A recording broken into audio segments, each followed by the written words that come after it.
Dawn Staley, who led the South Carolina Gamecocks to an undefeated season and won, her third national championship, I believe, as head coach at South Carolina. Gayle King interviewed Staley, I believe this was a couple of weeks ago on CBS, and where she said that we're all cheering for Iowa, of course. This is Steven Jackson, former NBA player, ripping Dawn Staley, ripping Gayle King for those comments whenever she was interviewing Dawn Staley and said that about Caitlin Clark. So, Gayle King's supposed to be somebody that's big in the journalism space, right? And I don't consider her black media. Y'all give her all these passes because she's Oprah friend. I don't give a who friend she is. They don't do nothing for nobody. But you cannot demean Dawn Staley like that. You talking to her about winning the championship, about going undefeated, and you have the nerve to get on there and say, well, we was rooting for Caitlin Clark and you broke everybody's hearts. Who is we? Who is we? All the black people I know was rooting for Dawn Staley. We all fans of Caitlin Clark, but the way you put it is trash. Yeah, and I'm glad it's a new day in the media space. You know what I'm saying? Because you so intelligent, you don't even say stuff like that to somebody on the interview. You just demeaned her and made it about Caitlin Clark. That's trash. It's super trash. I guess the entire broadcast crew that was sitting up at the table for the analysts that have been every table, every desk has way too many analysts on set. Dawn Staley was praising, them for, the black women that were on set. Yeah. They were also not rooting for Caitlin Clark, but they were certainly covering Caitlin Clark and glowing about Caitlin Clark. How could you not? And Chad, the nation is watching Caitlin Clark. To me, that's the whole point of why it's even a story to begin with, why we're talking about the women's basketball tournament, not just because it's the national championship game, but everyone's tuned in to watch Caitlin Clark go back to the title and win. I'd love to get Steven Jackson's ranking of black media members, since he knows the criteria that what makes someone black media versus just media, because he says in there, you guys want to say Gayle King's black media. I'm stripping her of her credentials now because she was rooting for Caitlin Clark. Here's what I think about Gayle King. I don't think she knows a damn thing about sports. And I think she probably misspoke when she's saying, I was rooting for Caitlin Clark. Everyone was watching Caitlin Clark, and there were a ton of people rooting for Caitlin Clark in Iowa. And Dawn Staley in South Carolina ruined that for those people that were rooting for Caitlin Clark in Iowa. That was the presentation that she should have made, and saying that it was trash to deliver it that way when you got the national championship winning coach there and you're in the media. That's not demeaning. And you're telling, it's not demeaning, but it is trash to present something by saying, boy, I was rooting for Caitlin Clark in Iowa, and I'm really upset, that you guys won. I haven't seen the interview. First off, full disclosure, I've not seen what Gayle King asked her. I've not watched Gayle King with Dawn Staley yet at all, but I think when you get people that know nothing about sports that are interviewing sports figures, a lot of times they say stupid stuff. I think it's not demeaning. It's not Greg Doyle bad with his question to Caitlin Clark or anything like that. That was demeaning and stupid. But this wasn't that bad. It's sort of a fumbled, poorly chosen group of words and a description to show what she was trying to ask. Just because you don't know anything about sports doesn't mean you can ask an intelligent question. There were a lot of people that probably didn't know very much about sports in general that were tuned in to either watch Caitlin Clark or tuned in to the NFL because Taylor Swift was watching and they were rooting for Travis Kelce, right? So the nation is tuned in by and large if you're watching that game because Caitlin Clark's on TV. Now, we'll see if that translates. By the way, that's also because of we watched the WNBA draft to watch that coverage too. I'm saying you don't have to be just straight down the line sports on the path to say, we're all rooting for Caitlin Clark. I mean, he says, what does we mean? We could mean those on the desk. I don't know. Like you're saying, you got to I was rooting for Caitlin Clark because she hadn't won a national title. Dawn Staley has won multiple national titles, and I wanted to see her win a national title. And I love watching her play more than any one player on South Carolina's team. That doesn't mean that South Carolina wasn't a great story also going for an undefeated season, and they were able to capture that. I didn't lose sleep over South Carolina winning the national title, but Steven Jackson acknowledges a truth that so many people are unwilling to say, and that is black people wanted South Carolina to win. He says it right there. Every black person I know was rooting for Don Staley in South Carolina to beat the white girl, even though we appreciate how good Caitlin Clark is. And he says that in there. That's fine. We talk so much about representation. I've said this throughout. Most every white person I know rooted for Caitlin Clark. The ones who didn't are typically people who are virtue signaling, trying to show how progressive they are, and talking about celebrating everything Don Staley does, including saying she wants men to play against women in college basketball, like my college football media buddy did last week in a message to me that he stood up and applauded when she answered the OutKick question that way. Those are people virtue signaling, trying to show how progressive they are. Pretty much everyone else, it was divided down racial lines in a lot of ways in terms of rooting interest. But not for Gayle King, apparently. Doesn't mean that black people and white people can't get along, right? Doesn't mean that people were outraged because one team won or the other. Doesn't mean that because you rooted for Caitlin Clark, you can't understand greatness in South Carolina women's basketball and how awesome of a coach Don Staley is. Doesn't mean that if you're Steven Jackson, and he says it right there, that if you are a black person that rooted for South Carolina, like him and a lot of his friends, as he admitted, doesn't mean you can't appreciate and respect Caitlin Clark, like he said also. But at least he admitted it. Well, he's saying not that, a lot of people are you know. But isn't he saying that whenever Gayle King says we, quote unquote we, that she's saying, he's insinuating black people? Isn't he? We're all rooting for Caitlin Clark. I think he's kind of getting into the lines Don't demean her that way. Yeah, I think. Isn't that what he's leaning towards? Is what he's saying. I would need to hear the Gayle King clip. Steven Jackson wants Gayle King to be drafted to the Dave Chappelle racial draft by white people, is basically what he's saying here. Well, yes. And he's saying, what do you mean we? Like, who are you representing when you say we? Because he's taking the side of, and he says it right there, he is representing black people writ large. Right. That every black person I know was rooting for South Carolina. So what do you mean you were or we were rooting for Caitlin Clark? And he took issue with that. Yeah, she said, I've got the quote here. This is from the Fox News story. Quote, "We were all cheering for Iowa, of course, and Caitlin Clark." Yeah, that's the quote I read earlier. Was the quote. So he's saying, who do you mean we? And I get that. That's a poorly worded way of saying that. You could say everyone is watching Caitlin Clark. A ton of people were rooting for Caitlin Clark to win it all and break through, and you played spoiler to that. What did that feel like to accomplish that? I just worded a question better with zero preparation, and I said it as if Don Staley's right here. I can do that because I know sports, and I've been in sports media for a long time.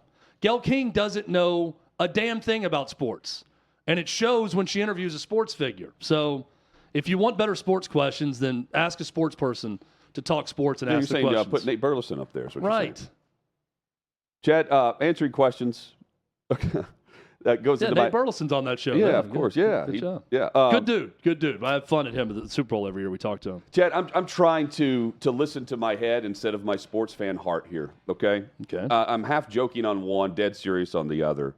The football fan in me, though, makes it very difficult for my rational brain to overlook these recent comments from Jaden Daniels and Bo Nix. I'm half joking here on Jaden Daniels, but let me set this up. First off, Jaden Daniels is draftable, okay? I'm not saying I'm taking him off the board. Bo Nix, I'll tell you why I will in a minute. So he's on the Nightcap show, the podcast, with Shannon Sharp and Chad Johnson. And they're chatting live, this was Sunday night, about a variety of different things, and I actually enjoy some of the off-the-wall questions that they'll ask about the behind-the-scenes preparation or whatever it might be, the mindset of an athlete. And here is Chad Johnson asking about the diet of the quarterback who was known for, a very specific meal plan, tongue-in-cheek, prior to games at LSU. And you had an exceptional season last year. Now, from my understanding, you played so well due to your nutrition and what you ate before games. Yeah. Pre-game meal was an omelet and 2 Mm-hmm. waffles. 2 of them. Now, once you get to the NFL, will you change your routine as far as Nah. nutrition is concerned? You're gonna stay true to yourself. Hey, I'm in between, man. I'm true to myself. Like I could get away with a little bit. You know, I eat fast food still to the day. Wendy's. That's what You I'm know, talking about. That's why you're gonna be successful at the next level. Unc, you heard that? You heard him? He I gonna still stay eat true. fast. I still eat fast food, man. Let's go, man. Well, That's I'm what sure. talking about. But have you talked to any of the teams and have your trainer said, Jay, we probably need to put about 10, 15 pounds on you? Not right now, but through the process over the For next year sure. or so. Yeah. Most definitely. Like teams I talked to, they was like, what I played last year, I was like around like 205. So they was like, you know, we just gonna put on weight progressively, but we ain't gonna overload you. So you know, Right. your play start to digress. So, look, I don't need this guy to be TB12, okay? Avocado ice cream. Again, but I don't necessarily want him to go in with the CJ2K diet. Chris Johnson would eat nothing but gummy bears and just junk food. And then he'd go out and rush. He did a 2,000-yard season doing that. Had a hell of a career doing that. Yeah, no doubt. But I don't think not everybody can be on the Donald Trump White House diet and actually pull it off. And I don't want my quarterback doing that either. Now, he's got to put on some weight. He said there. Again, I'm not trying to overemphasize this, but it leads into my other quarterback, Chad, Bo Nix. Bo Nix, who has a lineage of family members. His grandfather, his father, both at Auburn. He follows in their footsteps. Of course, he transfers to Oregon. And when you hear this, think about the scrutiny he may face and will face as a quarterback in the NFL.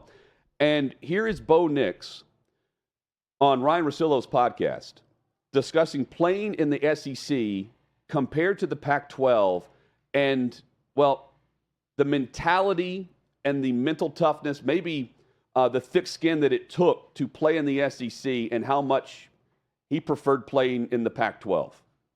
What was the biggest difference between being a starter in SEC school and a starter out west? In a sense, the hostility and maybe the unhealthy pressure that is added to, 18 to 22-year-olds by, outside noise and fans. Like it's almost like an unhealthy obsession in the South. I mean, I was that way growing up. I thought it was, life or death football. And you move out here and, you play the game as hard as you can and you got great passion for the game. And, it's just a little bit more laid back in a way. And it's a lot more like, we're proud of the person you are out there on the field. And like, if you give a great effort and if you try really hard and obviously we're out there to win. Nobody goes out there to lose and look bad in front of a bunch of people. But I think that's the difference, quite frankly, is what is put into college football in the South. And then, how out here football is just a game and, we find the joy in it. So there is Bo Nix. I hope the guy doesn't get drafted by any New York team. Buffalo, let's see, the Baltimore Ravens, the Philadelphia Eagles, the Dallas Cowboys. Pittsburgh Steelers. Let's just roll through these teams. He needs to go to an LA team. Just because that's what I hear. Because you played okay and you tried hard, that's not going to get you the pat on the back. In the SEC, in the Big Ten, certainly not in the NFL. And maybe you could say that about being the backup by helping out the starter who wins on Sundays. But I'm sorry, Chad. I as much as I want to consider the bigger picture here, if I'm drafting quarterback, I want a cutthroat killer out there. I want somebody that doesn't give a damn what the fans are yelling at him or how passionate the fan base is. I want somebody that welcomes the pressure, that welcomes the scrutiny, and is motivated by it. This guy doesn't seem like he would be. He sounds like he wants to run to Oregon in the Pac-12 instead of stick around and actually go win a Super Bowl. Yeah, I mean, he sounds like a guy needs to stay on the West Coast. L.A., Arizona, San Francisco probably even has too hard of a fan base for him. Don't play for the Raiders. Yeah, the Raiders, no. Yeah, you don't want to be with that fan base. Look, I want to be careful here because I think that Bo Nix plays the game hard. And I'm talking about the difference between soft and hard. I think he plays like a guy who is physical and is tough and hard. That was a very soft answer and soft response to that question, because growing up around it and everything that he knows about football in the South, to act like, hey, also not a very good ringing endorsement for high school players to go play out west. Oh, you want to be there where they really care about it and it's a way of life and people are going to support you and it's going to be loud and raucous, or do you want to come out here where it's just laid back and, hey, man, it's just a game. We go out there and play and have fun, and win or lose doesn't really matter. Not a great endorsement for West Coast football, at least to me, and a very soft response from a guy who plays the game pretty tough from what I've seen. No, and the last few years when he was at Auburn, I was high on Bo Nix, right? And again, like, he has the family lineage. He went from that to Oregon, played better, played well, possibly a first-round pick. We'll see. Second round, right? But, Chad, I'm thinking to myself, man, you have a very small group of teams that would fit into, that category. That would be the Oregon of the NFL that he's describing. Tennessee, Indianapolis, Jacksonville, Houston, AFC South, right? Yeah. Where else? Like Denver? No. I would go with like the sensibility. Not with Sean Payton. Yeah, but I think the sensibility of the Rams and Chargers fit that mold. The Cardinals, way more laid back with their fan bases and their market. Yes, but in more of a national audience with the screw. Again, Chad, I'm just thinking, man, what's this guy going to be like in 3 or 4 years if he is the starter and he ends up facing that exact scrutiny, but on a much higher and turned up level? I just think to myself, man, that's not a quality that I want in the leader of my team. No. But he's been a leader. It's just not good for me to put him on the draft board. I'd want to play against that guy. I want that guy across the sideline from me. Totally agree. Hutton, can we talk about one of my favorite topics, uniforms? Yes. Yeah, because we've seen some new uniforms in the NFL. What's old is new, and what's new is old. This is a tale as old as time. We've seen it many times before. The Broncos, they've got some old uniforms that are now new uniforms. We're going to show those to you. If you look on the far right, you'll see just an absolute work of art. Yep. Which is the 70s and 80s Denver Broncos Orange Crush uniforms with that different blue helmet and the orange D with the Bronco shooting through the middle of the D. And lots of jokes there. And John Elway wore that helmet and wore it with pride. But thank goodness they implemented this throwback helmet now, which came back last year. Yeah. Well, look, this is where I want to go with this, all right? I am a child of the 90s. Okay, I love the 90s. The 90s were the worst time in the last 50 years for fashions. This was the time of frosted tips and some pretty crazy clothes that have not aged well right now. This was a time of, were the following teams that entered professional sports in the 90s, just some of them. The Panthers, the Jags. Teal was in, baby. Light blue, big-time color in the 90s. If you remember, the Detroit Pistons went from a classic blue and red look to something that was horrific, that was a teal, light blue, yellow type thing that Grant Hill was forced to wear for those late 90s Pistons teams. The Marlins, turquoise. Turquoise was in. How about purple? Rockies, Raptors coming to the league. Whatever the hell the Vancouver Grizzlies were. They came in the league also. They were. I don't even know what the hell those colors were. All I know about them was Bryant Big Country Reeves did not look good. That was not a flattering color. There's not many flattering colors for Bryant Big Country Reeves back in the day. But whatever that turquoise whatever was not a flattering color for him. 90s were a bad time for fashion trends, for uniform trends. And I'm going to give you a brief history of 90s uniform changes. 1997, the Broncos went from that beautiful uniform, that beautiful ensemble that I just showed you, to what they've worn most of the last 2 decades, which is the navy blue with orange look. Now, the Broncos won Super Bowls in 97 and 98. I understand sticking with that if you're the Broncos, because they switched and immediately started winning Lombardi trophies. The Tampa Bay Buccaneers went from the beautiful creamsicle color orange uniforms to some monstrosity that was pewter. I think their pants were pewter is the color you'd call them. Back in the day in 1997, the Seahawks went from a beautiful royal blue, silver pant, green, silver helmet, and logo to a different color in 2002. Patriots in 93 went away from the old school logo and old school uniform.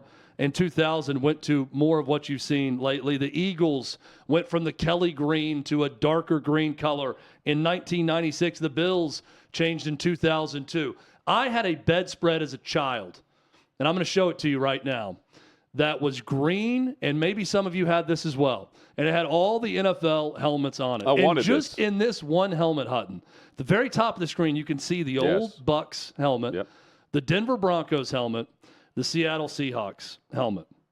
I'm not one to say that everything that's old was better, but I am here to tell you right now, and that Broncos throwback uniform is an example. If you went back to 1992 and put every NFL team in the uniform they were in 1992 and change all of the unis that I just went through that changed in the 90s or early 2000s, bad times for fashion. I know because I lived through it and I wore the clothes. And yes, I had frosted tips in high school also. I'm telling you, the world would be a better place. The NFL would be a better place. It would be a more beautiful place if you went back to these old uniforms. 1992, Hutton. Circle that year. That was the year where uniforms were at their very best across the NFL. And all the shows appeared older because of the fashion. Yes. You know, Golden Girls. The actresses were what, in their late 50s, and they appeared to be in their 70s or 80s. Estelle Getty was like the youngest on the cast, and they made her up to be like 80 or 90. But whatever they were wearing made the rest of the cast appear older than what they actually were, even though they weren't, in any prosthetic or anything like that. That was the 90s. Bring back the 90s. And it was also a time for awful turquoise pastel colors, and those schemes were introduced all over the place. That was the hot ticket item of the 90s. Do away with those. Hell, do away with the Panthers and Jags for all I care. Get them out of the NFL too. Let's get a better city in there. Let's get better colors. Let's get better uniforms. Well, you know what the NBA did? They got rid of Vancouver. That uniform was so bad they left the town and went to Memphis and had a completely different color scheme, which is far better than what they introduced in the 90s. Get away from all of it. Broncos are the example, and get back to 1992 uniforms. Bryant Big Country Reeves, by the way, 50 years old, returned to his home state of Oklahoma. He's a cattle farmer, and his son went to Harvard Law School. That's awesome. I would have assumed he was dead. Dead or alive? I really would. When you said his name, I was thinking, oh, please tell me that Bryant Big Country Reeves is alive and with us still. Only 50, too. 50. That's awesome. 50 years old. 50 years old from, good for him. From Arkansas. Son went right? to Harvard. I love that guy. I love watching him at Oklahoma State. Real quick, let's roll through there's 4 teams, I believe, with new uniforms, or they have a uniform update. You mentioned Denver. We have those. Here are the New York Jets. They've got the new legacy begins. These are nice. Yeah, those are nice. They look pretty much the same because the helmet is very similar, the same to the ones they just had. And I like this. This is another. If you go back to 1992, that's the Jets helmet scheme. Not the late 60s Joe Namath white with the NY on it. Not the ones they've had most recently that are the white helmets. That green helmet look is like when Boomer Esiason was on the Jets in the 90s look that they had, which I also like better than the alternative. All right, what do we have next here? Yeah, the Detroit Lions. New unis, a new spin. This is their quote-unquote One Pride collection for the Lions. I can't tell much different about this one. When I see it on the field, I'm sure I'll see a big difference. The Lions are another one. Look at the helmet, though, on the left. Let's go back to 1992 and Barry Sanders. They should have never messed with that. And they haven't messed with it much. I kind of like the helmet on the left. Do you? It still looks pretty similar. I don't like the black uniform. That helmet is cool as an alternative. I think so, too. But their main helmet is better. Yes. If you're going to go with an alternate helmet, that's a good look. But I argue, I will fight for those Lions uniforms any day of the week. I love them. So Honolulu blue. Here, the Houston Texans. Everyone's raving about the Houston Texans. I think it's awful. Red unis, and I think we have them. Red unis with a helmet. Oh, we don't have them. Red unis with a helmet that's also like a metallic red. I'll try to now. Paint a picture. But one of their helmets is a dark navy with an H on it, but it's a font that is like old school, like I don't know, like calligraphy almost with an H, followed by the dark blue with the red lettering. That's the best one that I've seen. The all red uni, no, I think it's going to look awful. Red highlighter. I know that John McClain is going to defend these uniforms. There it is. I think that thing. See the H? That thing is horrific. I hate it. I hate the outline of the light blue on it. I don't like the black. I don't like the H. I hate that red chrome helmet. CBS the white Sports did a the ranking. Best one. The white uni is far and away the best, yes. And the other one looks like the Atlanta Falcons. It does. I'm yeah. looking at that right now. That looks black to me, But black and red. And that the Falcons. might be a dark navy, though. I can't. Oh, it's got to be a dark navy, I would think, because if not, it is the Falcons it's uniform. Yeah, maybe that's just maybe they just put 2 Falcons players in there by accident. CBS Sports ranked these new uniforms. They had Houston at number 1. I could not disagree more with that ranking. These are the worst of the new uniforms. You know what? And it's a you know what that distant means, fourth though? to me. The responses on social for this. It means the fact that we hate them. It's going to sell like crazy. I think you could do any new uniform and it's going to sell like crazy. But it doesn't mean they're good. But Doesn't mean you should do it. But I'm thinking like the younger audience wants it. Have you seen some of the stuff they sell now? The throwback, what they call throwback is not throwback. I mean, I could show you some of the stuff I wore in 1997, and I know. I mean, that was what kids were wearing then too, and it sold. sucked. It sold. And it sucked too. Bring back carpenter pants, please. Right. I mean, look, but just because something sells doesn't mean it doesn't suck. That thing sucks. Well, those uniforms suck. What I wore in the 90s sucked, but my parents bought it for me. I'll take back the cargo shorts. Let's go. Yeah. I'll wear those again. Flannel shirts. Give me the classic look. The puka necklace. Trench coat. Huge necklace with the shell. Yeah, shark tooth in the middle of it.